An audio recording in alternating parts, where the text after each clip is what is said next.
warm and friendly low. Welcome to lovely Las Vegas for Coast to Coast Hoops with myself, Greg Hoops Peters, and now part of the Big XII Family Podcast. We've got an excellent podcast for you as we're going to be joined in segment number 2 by Ryan McIntyre. He does such great work over at the Sports Gambling Podcast Network, taking a look at this great game that we all know and love of college basketball. We'll be diving a little bit more into the Tarleton State situation with him, with Billy Gillispie, as of right now, being put on leave. By the time this podcast comes out, he might not be with the program anymore, but we'll be seeing on that. We're going to be chatting with him about that front. We're also going to be taking a look at some Big 12 teams with him. He also does a great job with the Ryan and Rush show that is all dedicated to West Virginia athletics, and I recently did my Big 12 conference preview edition, so we're going to be diving in on that and so much more. So we've got ourselves a good time to be had there. Here in segment number 1, we did see a pretty serious injury in college basketball that I'm going to be fleshing out. Jackson Shelstad, he is dealing with an ailment that was probably going to be keeping him out for 4 to 6 weeks for Oregon, so we're going to dive in on their prospects.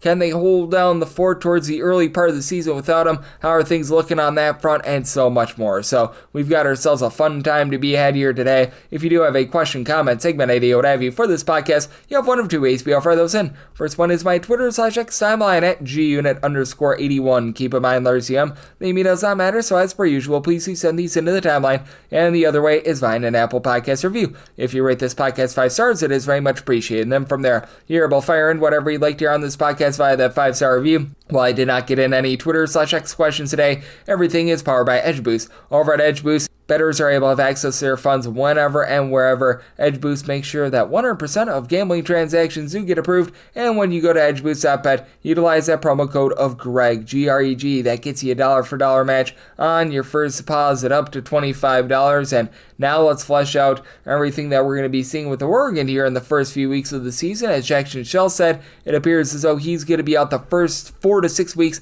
of the season due to injury. This being reported by multiple outlets, and that's a pretty big deal for this bunch, as right now he is dealing with a broken hand, and those can sometimes be a little bit dicey, especially for a guy that is expected to be very much a primary ball handler for Oregon. And Oregon is a team that I do have some pretty high expectations on for the season. I have yet to do my Big Ten Conference Preview Edition, by the way. We've got 3 conference previews remaining, the Big Ten, the Big East, and also the SEC, but it's he and Nate Biddle are expected to be the main guys. Shelstad most likely running a lot of the offense, and now you have to think that Jamari Phillips comes in right away as one of the main facilitators, as he and Phillips are pretty much the only 2 guys with any sort of experience whatsoever that are below 6'6" on the roster. I guess you could have KJ Evans give you a little bit of something, and Nate Biddle, obviously, for a 7-footer, he's got good versatility, but are you going to be looking to Nate Biddle to be doing a lot of facilitating? I don't think so. So this does put Oregon into quite a bit of a bind. Last year, Shelstad was averaging about 13.5 points, 2.5 assists per game, as he and TJ Bamba, along Keyshawn Bartholomew, they were all able to contribute, were all able to distribute, but I thought that Shelstad was really going to be taking over, shall we say, a little bit more of the lion's share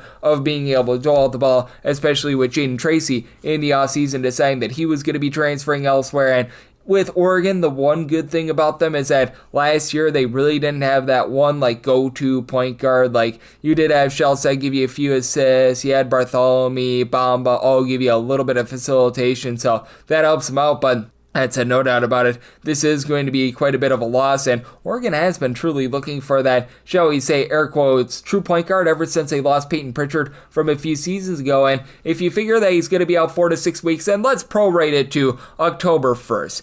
Could he be back for the start of the season? Perhaps that first game of the season. And it's not like Oregon, by the way, is playing some sort of a cupcake schedule. Their first game of the year is at home against Hawaii. That's going to be on November 4th. Now, is that going to be a game that they should lose? No, but it's not necessarily a walkover. And then they play against Rice. We give our to Lane Kiffin go Owls. That's going to be on November 7th. Again, a game that they should win, but it's not like they're playing against some MEAC, some NEC team or anything like that. Then they play South Dakota State, Oregon State in that second week of the season before they reach a players era for Thanksgiving. And if you're looking at the back end of 4 to 6 weeks, that's when he probably should be able to come back. What sort of a shape will he be coming back in? And they get a draw that I think is very intriguing. Go against an Auburn team that obviously we know all about the transition that they're going through right now with Stephen Pearl taking over the program. They take on San Diego State. Nice regional rivalry there. And then it's TBD from there. And then they start off December with those those interesting Big Ten games, which that's just the way that the Big Ten schedule will not work. So you always get those like 2 straight conference games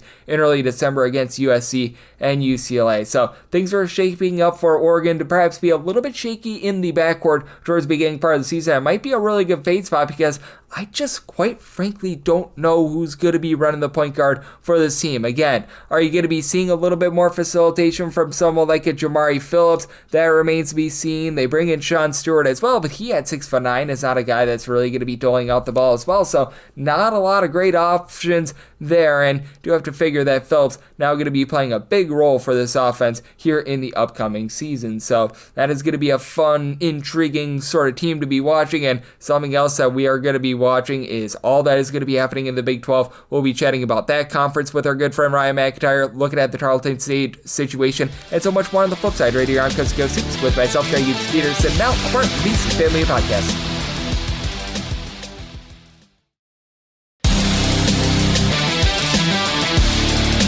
And we're back in lovely Las Vegas for Coast to Coast Hoops with myself, Greg Peterson, now part of the VSiN Family Podcast. Always great to be joined by this man as we've got Ryan McIntyre aboard. He does such great work over at the Sports Gambling Podcast Network, taking a look at this great game that we all know and love of college basketball. He and Kobe Dan do a nice job with the show, The College Experience, over there on the Sports Gambling Podcast Network. Additionally, I know that he is very hard at work taking a look at all things West Virginia athletics with the Ryan and Rush Show as well. You're able to follow him on the old Twitter side checks at Moneyline_Mac, spelled M-A-C on Mac. And Ryan, always great to get you aboard. Thank you. What's up, Greg? How are you, man? I'm doing great, and, well, I'm doing better than Tarleton State. As we learned on Friday, they had to put Billy Gillispie on administrative leave. He's under investigation right now, and this would not be the first time that this has happened. I know that there have been many outlets out there that have, well, had reports that our good friend and Mr. Billy Gillispie, not necessarily the world's greatest guy, in the way that he treats his staff, and the way that he treats some of his players, what have you. And just what's your reaction to this? Because I was very surprised he was brought back to Tarleton State last year after they were so good under their interim coach 2 years ago, and it's clearly burnt Tarleton State. Yeah, it really has. And they were young last year, and I knew they went through growing pains, and I thought they might be able to take a step forward this year, but Gillespie's from the old era, and unfortunately, for some of these older guys, it just doesn't click with the younger generation. I would doubt that he's able to get another gig. He battled cancer situation. I was happy to see him come out on the other side.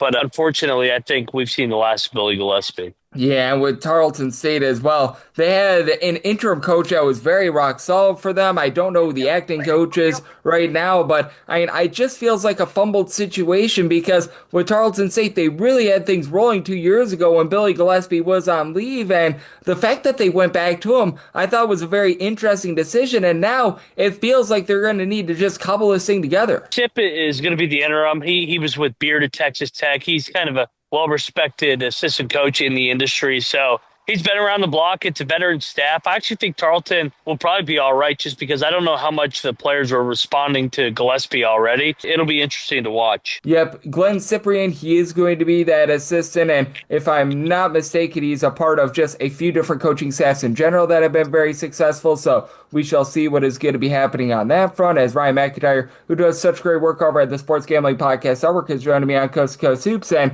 this is the 5th real coaching move that we've seen over the last 4 weeks, and obviously the situation is not great with Tarleton State, but out of all of them, do you think that there might be more hope for Tarleton State than a lot of the other ones, mainly because you just mentioned Billy Gillispie, it didn't seem like it was getting the job done to start with, and I know you were mentioning it too, it didn't feel like he had the greatest rapport with his players. Yeah, and I think that it's a much better situation than the Wofford one. I mean, the Wofford one was crazy. Just they go to a completely different staff at Virginia Tech to get their guys this late in the deal. So, yeah, I definitely think that Tarleton has a chance to just slide in just like they did 2 years ago.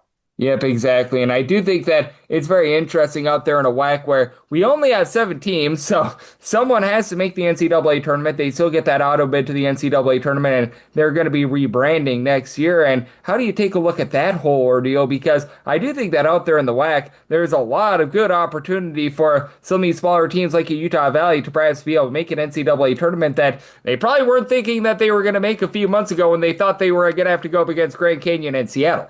Yeah, the WAC is wide open. I know that we're going to get the merger next year. I think the United or whatever they're calling it now. So I agree. I think that it's kind of a wide open league. Heck, maybe even Tarleton could make a run at it. I mean, we've seen Stephen F. be good in this league. We've seen Madeline Christian be good in this league. I think the WAC is wide open. It's very intriguing. Yeah, Abilene Christian is another one of those teams as well. And those are always teams that I find to be very intriguing because you've got like three teams, and ironically enough, I think that they all have purple colors. And Tarleton State, Abilene Christian, and Stone Cold Stephen F. Austin, and if I'm not mistaken, they're all from the great state of Texas, that they always generate a lot of turnovers. Now, that could cause for some volatility in those games, but that said, I always like to be able to back a lot of these teams early on during the season because a system like Tarleton State, which I do think that Cyprian is going to be running in the absence of Billy Gillispie, a system like Abilene Christian, it's just something that a lot of these teams don't see, and I often do think that when they're big, giant underdogs, they provide a lot of value. And Greg, to your point, why these programs I think have success in the NCAA tournament and by games is just because they've had an identity over the years of toughness, defending, rebounding the basketball, and usually they're older. And I know we're now in the era where you lose a lot of guys via the portal if you're really good, but I think these programs do a really good job of maintaining their rosters as well. Yep, I'm right there with you, as we do have our good friend Ryan McIntyre, who does such tremendous work over at the Sports Gambling Podcast Network, joining me on Coast to Coast Hoops, and I think that does lead into a great question because now we're getting to the point where we're getting closer and closer to the start of the college basketball season. We're now 4 weeks away, so those opening night games are coming sooner and sooner. And what are some of the things that you might be looking at for some of these underdogs that you're going to be looking to bet? And on the other side as well, some of these underdogs that even though they might be getting like 15, 20 points, you just are going to want no part of whatsoever. I think the main thing, and I think Torvik does probably the best job of highlighting experience versus non-experience. If I see a big discrepancy, see a high major team that's going to be young, there's a suspect, in my opinion, on opening night to potentially get picked off in a bye game versus teams that had got a lot of experience coming back, have been through the wars together, played in bye games year after year. And also, you look at the coaches. I mean, is this a coach that's in year one or year two? Usually those guys are more vulnerable as well to getting upset because they're trying to lay down their culture, their foundation, versus maybe an experienced guy that's been at the same mid-major like a Vermont and programs like that over the years. So I can't wait for opening night.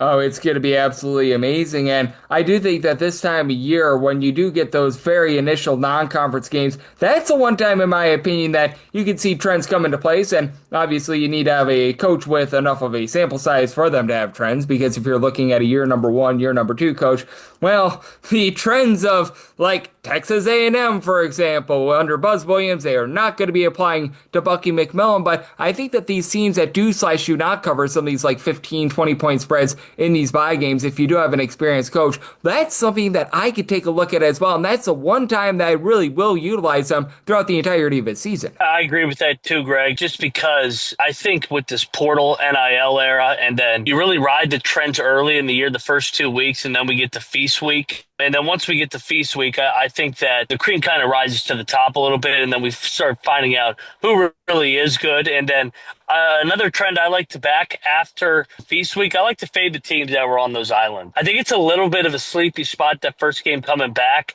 just because of the body clocks. If you're in Honolulu, you're in Hawaii, or you're in the Bahamas, you get back to reality, and it's usually cold when you get back. And these are college students. If you had a lot of success on the island, usually you probably partied a little bit, and usually it's a little bit of a sleepy spot coming out of the Thanksgiving tournaments as well.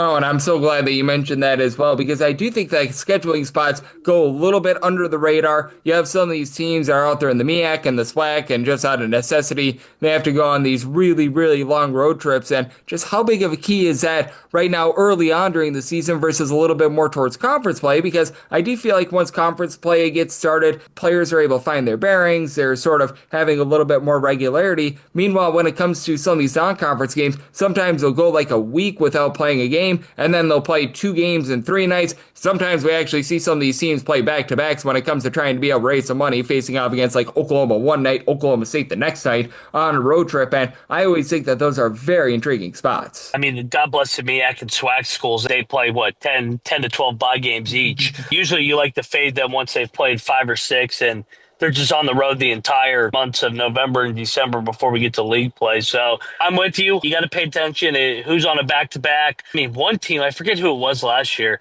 they had a back-to-back. They played up in the Dakotas, and then they were playing in Iowa the next night. And there's no way they were flying. And I know that those states aren't that far apart, but when you play one night, you got to get on a bus, go 6, 7 hours. That still can wear you out and really get into your legs when you're playing a Power 5 team.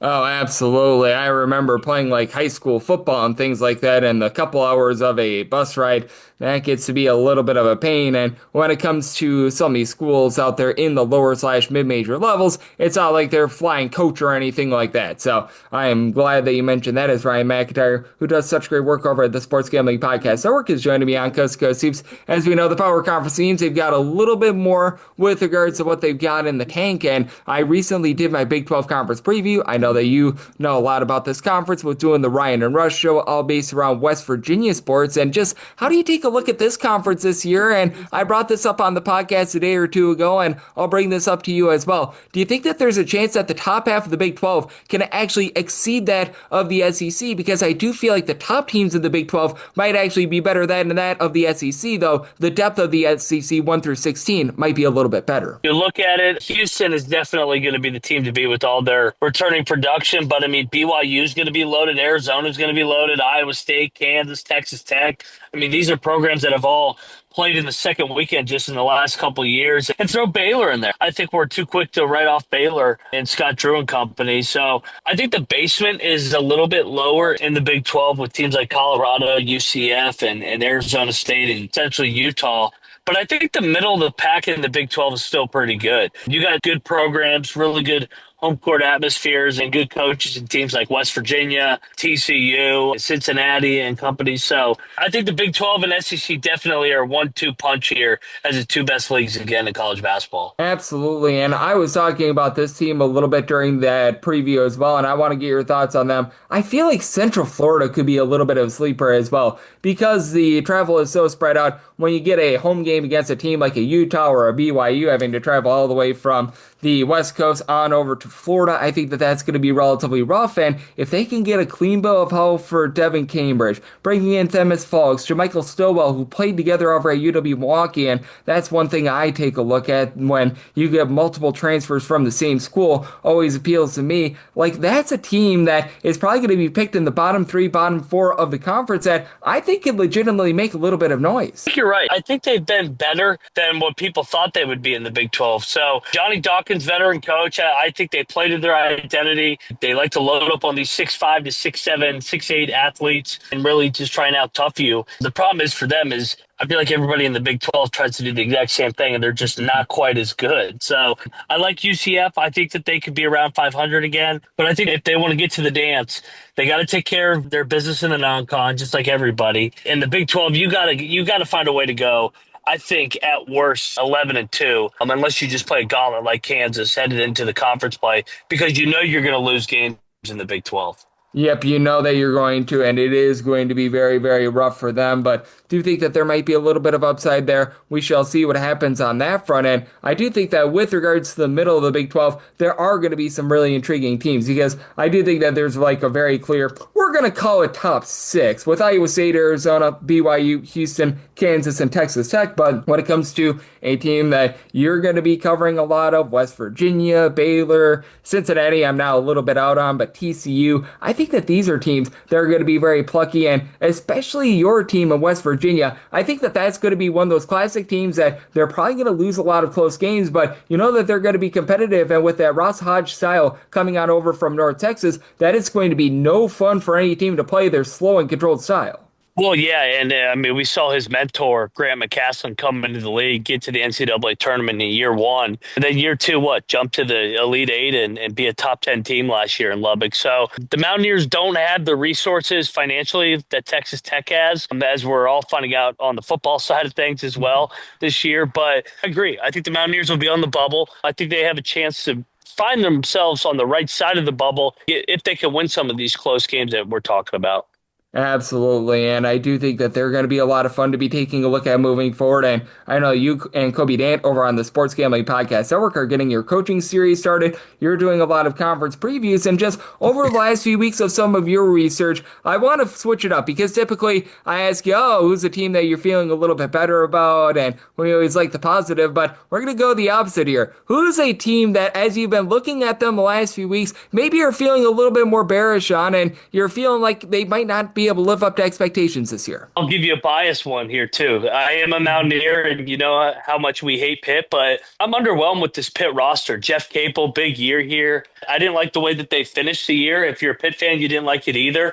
And I just think that they lost a lot. I thought Blake Hinson 2 years ago was so valuable to them. And then Carrington as well being a lottery pick. I just think the roster with Pitt is underwhelming this year. And I don't trust Jeff Capel as a coach, too, so to overachieve expectations. So I think this heat could be hot there in Pittsburgh.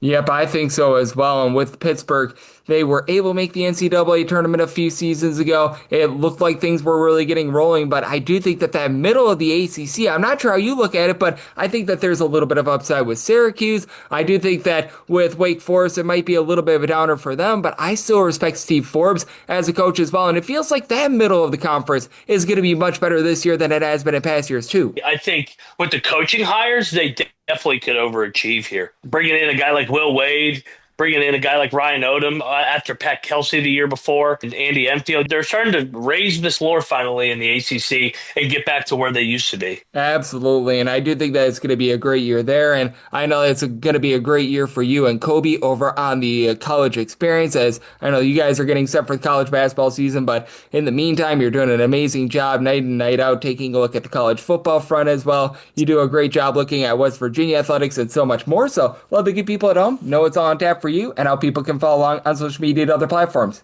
Yeah, I appreciate it, Craig, as always. Go check us out over there at the College Experience year-round, college football, college basketball, crossover season, as I like to call it. It's a fun time to be alive, man, and November 3rd can't get here soon enough. Absolutely. We are less than 30 days away now, so that warms my heart. Ryan, he is ready for it. I am ready for it, and I know that you're all ready for it as well. So always great to be able to get Ryan aboard. Big thanks to him for joining me on Coast to Coast Hoops, now part of the VSiN family of podcasts. And if you do like what you're hearing from this fine podcast, Coast to Coast Hoops, you're able to subscribe wherever you hear podcasts, Apple Podcasts, Google Play, Spotify, Stitcher, and TuneIn. If you have a question, comment, segment idea, what have you for this podcast, you have one of two ways to be able to fire those in. First one is my Twitter/X timeline at GUnit_81. Keep in mind, letters CM, the name does not matter, so as per usual, please do send these into the timeline. And the other way, that is via an Apple Podcast review. If you rate this podcast 5 stars, it is very much appreciated. From there, you're able to fire in whatever you'd like to hear on this podcast via that 5-star review.